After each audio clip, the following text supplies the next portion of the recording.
From catching a teen for driving while drunk to stopping another for having a can in their hand after seeing the following scenes. If you ever feel like you're not doing your job, remember these cops who were robbed by teens? This young man was walking on the street when an officer stopped him at the e-shop. When she asked for his name, he backed off because he knew the law. A police officer was investigating a suspicious person in the area when she encountered a teenager. She asked for the teenager's name, but he refused to give it to her. She then asked him to move away from the road, but he refused that as well. The officer realized that she was not going to get anywhere with the teenager, so she calmed down and left. The woman was stopped by a police officer who asked for her identification. She refused to give it to him, and he called his sergeant. When the sergeant arrived, the woman told him that she knew the law and that the officer did not need to see her ID. The sergeant agreed with her, and the officer left. The woman then realized that the officer had been trying to play her for stupid. When she realized that the pants she was wearing weren't what she'd been told they were, she apologized and took responsibility for not using her eyes. If you think she then apologized and took responsibility for not using her eyes, you'll be shocked. There was no reason to get so worked up about me. She then started to be helpful and even offered to get her sergeant. Do you still want to talk to my sergeant? Am I? Feel free to leave, and I'll give you my card with my sergeant's name written on it, so you can contact him if you need to. But to show that she hadn't learned anything from the conversation, she asked more personal questions, like, "Where do you go to school?" "I'm not going to school because I'm not from out here." "Where are you from?" The teenager ignored her and continued his journey, telling her not to worry. "About that, you have to go to school until you're 18 years old. I could drop out, but you already have, and I was kicked out of school, so you don't know me. I'm from out here, like I said." "Where are you from?" "Don't worry about that. I'm not from out here either." "Okay, sir, have a good day." Yes, mistaken identity is one thing.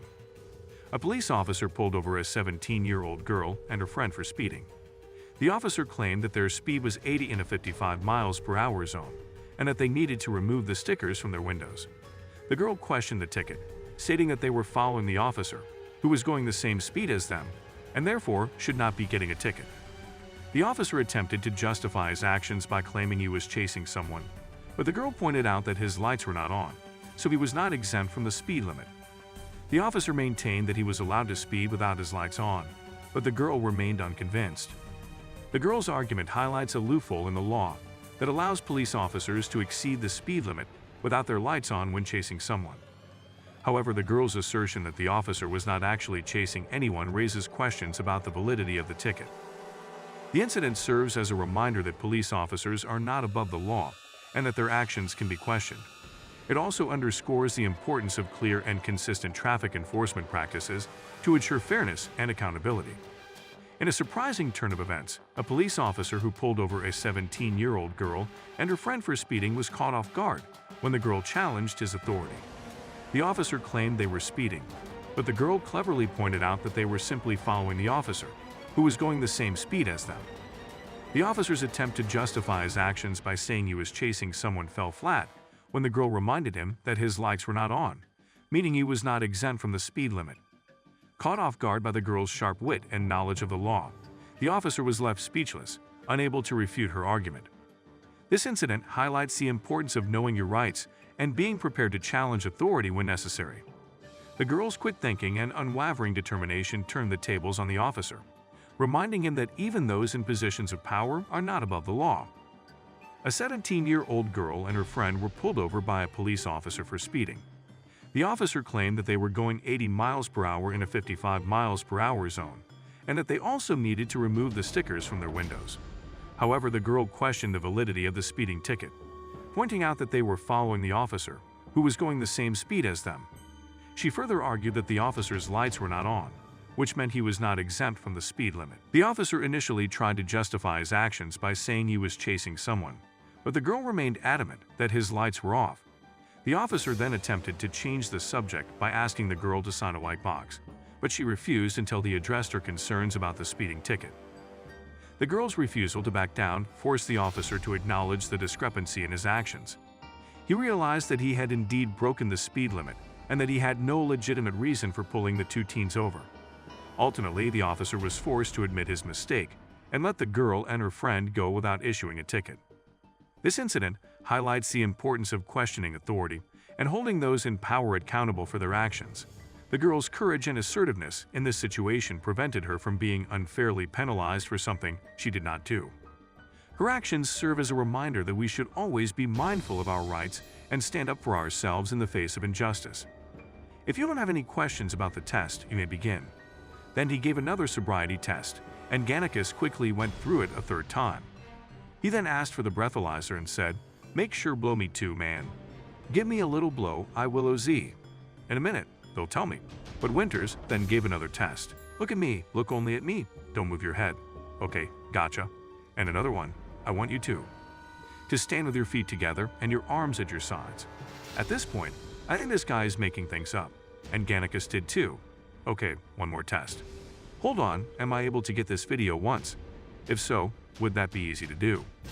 After 2 more tests, Gannicus asked for the breathalyzer again. "Blow, stop doing all these damn tests," he said. "Let's blow." Finally, an hour into the stop, Officer Winters got the device and was waiting for a result that would support his suspicions. He was already reading the teen his rights when the result came back. "You have the right to remain silent," he said. "Anything you say can be used against you in a court of law. You have the right to an attorney if you can't afford one." To answer your question, yes or no, did the officer show Gannicus the results and apologize? No, he went right into another accusation. "When was the last time we smoked weed? I don't remember that happening tonight." "Oh, okay, I did. I think it was tonight." That was enough for Gannicus to understand what had happened. "Why do you think it was tonight? Why do you think I smoke? I blew 0. Now you're trying to think I smoke weed. Man, you can't do that." "Can't do that? Yes, I can." "Is he allowed to do that?" "Yes, he is. So I blow 0 drugs, man. That's what we do at zeros. You think I'm high? That's ridiculous." Even though Winters said he had a reason for arresting Gannicus, he admitted something else over the phone. "Here's my story. I pulled over this guy for having his lights on. I have 6 with me. He fumbles with his registration 3. He bombs 4 or 5 times. Sobriety LLC is present, and finger to nose is bad motive. Romberg was 38. In a startling turn of events, a 17-year-old girl outsmarted a police officer who attempted to issue her a speeding ticket. The incident unfolded as the officer pulled over the teenager and her friend for allegedly exceeding the speed limit. However, the quick-witted girl challenged the officer's accusation, pointing out a crucial detail that completely undermined his authority. The clever girl astutely observed that they were following the officer's patrol car, which was traveling at the same speed as them. She rightfully argued that since the officer's lights were not activated, he was not exempt from adhering to the speed limit, just like any other vehicle on the road. Caught off guard by the girl's sharp observation, the officer resorted to flimsy excuses, claiming that he was chasing someone. However, the girl remained undeterred, emphasizing that the officer's lack of visible flashing lights invalidated his claim of being in pursuit. The officer's feeble attempts to justify his actions were no match for the girl's unwavering logic. The video footage of this encounter has sparked widespread debate, highlighting the importance of police officers following established protocols and upholding the law impartially. I asked him, "Did you read Miranda?" He says he'll do an evaluation, but he's kind of a smartass. Would you want to talk to him? Okay, that's what we'll do. Gannicus was arrested and taken to the police station. Right now you're being held for operating while intoxicated. Intoxicated, sir. I'm not drunk. I blew a 0 almost 2 hours after the stop. A drug test showed that, surprise, surprise, Gannicus had no drugs in his system. I don't think you're drunk. I have no information or evidence to suggest that you're. Thank you. But first, Gannicus wanted to talk to Winters. I just want to know how it feels for Remember I told you when you first pulled me over that I hadn't had anything to drink because he would look stupid if he thought I was drunk, high on drugs, or drinking. That's all for today.